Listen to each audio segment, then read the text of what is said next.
shaking, drinking all this coffee. These last few weeks.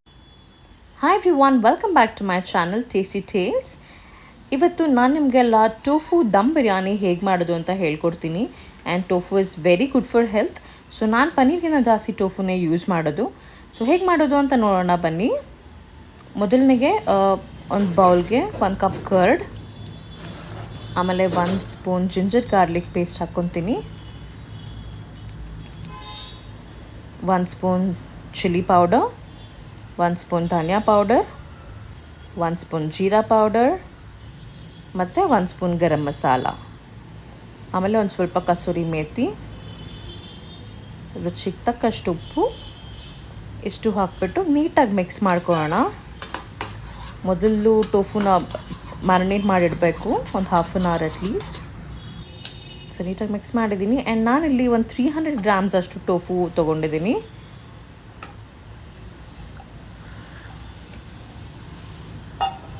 So ನೀಟಾಗಿ mix ಮಾಡೋಣ.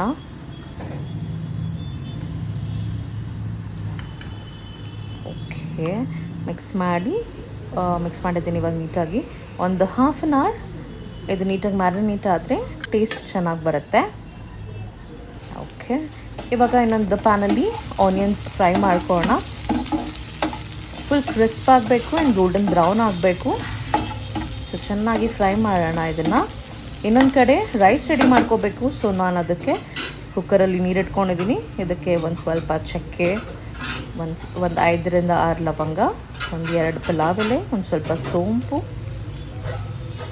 ಒಂದು 15 ಕಾಳು ಮೆಣಸು, ಆಮೇಲೆ ರುಚಿಗೆ ತಕ್ಕಷ್ಟು ಉಪ್ಪು ಹಾಕ್ಕೋಬೇಕು. ಸ್ಟಾರ್ ಅನೀಸ್ ಹಾಕ್ಕೊಂಡಿದ್ದೀನಿ ಹಾಗೆ 1-2, ಮತ್ತು 1-3 ಏಲಕ್ಕಿ ಹಾಕ್ಕೊಳ್ಳೋಣ. ಸೊ ಇಷ್ಟು ಹಾಕ್ಬಿಟ್ಟು ಅದಕ್ಕೆ ಅಕ್ಕಿ ಎಷ್ಟು ಬೇಕೋ ನೀವು ಅಷ್ಟು ಹಾಕಿಟ್ಕೊಂಡ್ರೆ ಅದು ಬೇಯ್ತಾ ಇರುತ್ತೆ. ಸೊ ಅದು 70% ಕುಕ್ ಆಗಬೇಕು. ಇನ್ನೊಂದು ಕಡೆ ಗ್ರೇವಿ ಥರ ರೆಡಿ ಮಾಡ್ಕೋಬೇಕು. ಸೊ ನಾನು ಕುಕ್ಕರ್ಗೆ ಆಯಿಲ್ ಹಾಕಿ ಎಣ್ಣೆ ಹಾಕ್ಕೊತಾ ಇದ್ದೀನಿ. ಇದು 1-2 ಮೀಡಿಯಮ್ ಸೈಜ್ಡ್ ಆನಿಯನ್ಸ್ ಮತ್ತು ಒಂದು 5ರಿಂದ 6 ಹಸಿಮೆಣಸಿನ್ಕಾಯಿನ ಸ್ಲಿಟ್ ಮಾಡಿ ಹಾಕ್ತಾಯಿದ್ದೀನಿ. ಸೊ ಇದು ಚೆನ್ನಾಗಿ ಫ್ರೈ ಆಗಬೇಕು. ಫ್ರೈ ಆದಮೇಲೆ ಇದಕ್ಕೆ ಮ್ಯಾರಿನೇಟ್ ಮಾಡಿಟ್ಟಿರುವಂಥ ಟೋಫುನ ಹಾಕೋಣ.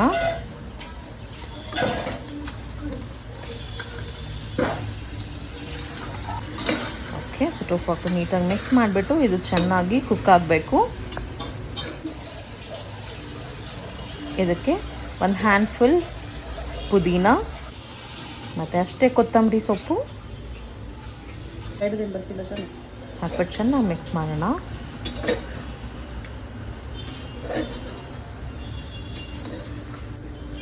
ಸೊ ಇವಾಗ ಟೋಫು ಎಲ್ಲ ನೀಟಾಗಿ ಕುಕ್ ಆಗ್ತಿದೆ.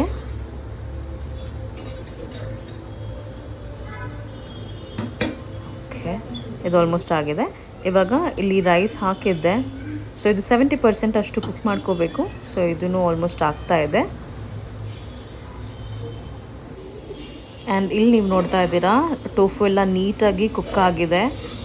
ಸೊ ವಾಟರಿಯಾಗಿ ಏನೂ ಇಲ್ಲ.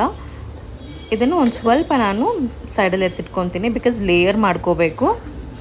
ಸೊ ಹಾಗಾಗಿ ಒಂದು ಸ್ವಲ್ಪ ಟೋಫುನ ಎತ್ತಿಟ್ಕೊಳ್ಳೋಣ ಸೈಡ್ಗೆ. ಇವಾಗ ಕೆಳಗೆ ಒಂದು ಲೇಯರ್ ಇದಿರುತ್ತೆ.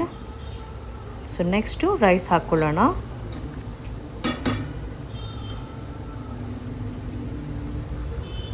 ಸೊ ನೀಟಾಗಿ ಸ್ಪ್ರೆಡ್ ಮಾಡ್ಕೋಬೇಕು ರೈಸ್ನೆಲ್ಲ. ಸೊ ರೈಸ್ ಹಾಕ್ಕೊಂಡಿದ್ದೀನಿ. ಇವಾಗ ಇದ್ರ ಮೇಲೆ ಫ್ರೈಡ್ ಆನಿಯನ್ಸ್ ಏನೇನು ಮಾಡಿಟ್ಕೊಂಡಿದ್ವು ಅದನ್ನು ಹಾಕಬೇಕು. ಸೊ ಚೆನ್ನಾಗಿ ಆನಿಯನ್ಸ್ ಹಾಕಿದಷ್ಟು ಟೇಸ್ಟ್ ಇರುತ್ತೆ. ಇದಾದಮೇಲೆ ಸ್ಯಾಫ್ರನ್ ವಾಟರ್ ಇಟ್ಕೊಂಡಿದ್ದೆ ನಾನು. ಸೊ ಅದನ್ನು ಹಾಕ್ಕೊತಾ ಇದ್ದೀನಿ. ಬೇಕಾದ್ರೆ ನೀವು ಕಲರ್ ಕೂಡ ಹಾಕೋಬೋದು, ಬಟ್ ನಾನು ಅದನ್ನು ಯೂಶ್ವಲಿ ಚೂಸ್ ಮಾಡಲ್ಲ. ಸೊ ಸ್ಯಾಫ್ರನ್ ವಾಟರ್ ಹಾಕಿದ್ದೀನಿ. ಆ್ಯಂಡ್ ಒಂದು ಸ್ವಲ್ಪ ಪುದೀನ ಮತ್ತು ಕೊತ್ತಂಬರಿ ಹಾಕಬೇಕು.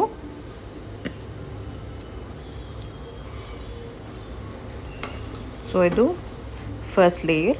ಸೊ ಇದೇ ಥರ ಸೇಮ್ ಮತ್ತೆ ರೈಸ್ ಹಾಕ್ಕೋಬೇಕು. ಸೊ 2 ಲೇಯರ್ಸ್ ಮಾಡ್ಕೊಳ್ಳೋಣ. ಸೊ ಇದಕ್ಕೂ ಸೇಮ್ ಅದೇ ಥರ ರೈಸ್ ಹಾಕ್ಕೊಂಡು ಅದ್ರ ಮೇಲೆ ಟೋಫುದ್ ಗ್ರೇವಿ ಥರ ಏನು ಇಟ್ಕೊಂಡಿದ್ವಿ ಅದನ್ನು ಹಾಕ್ತಾಯಿದ್ದೀನಿ.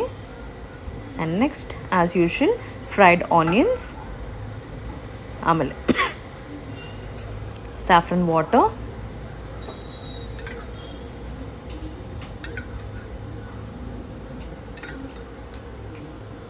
ಮತ್ತು ಸೇಮ್ ಪುದೀನ ಒಂದು ಸ್ವಲ್ಪ,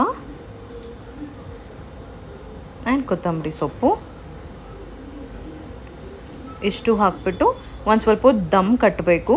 ಸೊ ಇದ್ರ ಮೇಲೆ ನಾನು ಮುಚ್ಚಿಬಿಟ್ಟು ಒಂದು ಹೆವಿಯಾಗಿ ಏನಾದರೂ ಇಡ್ಬೋದು, ಅದ್ರ ಮೇಲೆ ವೆಸಲ್ಲು ಇಟ್ಬಿಟ್ಟು ಒಂದು ಸ್ವಲ್ಪ ಹೊತ್ತು ದಮ್ ಕಟ್ಟಿಸಿದ್ದೆ. ಸೊ ಇವಾಗ ನೋಡ್ತಾ ಇದ್ದೀರಾ, ಸೊ ನೀಟಾಗಿ ಕುಕ್ ಆಗಿದೆ. ಸೊ ಇವಾಗ ಟೋಫು ದಮ್ ಬಿರಿಯಾನಿ ರೆಡಿ ಆಗಿದೆ. ಸೊ ಸರ್ವ್ ಮಾಡ್ಕೊಳ್ಳೋಣ.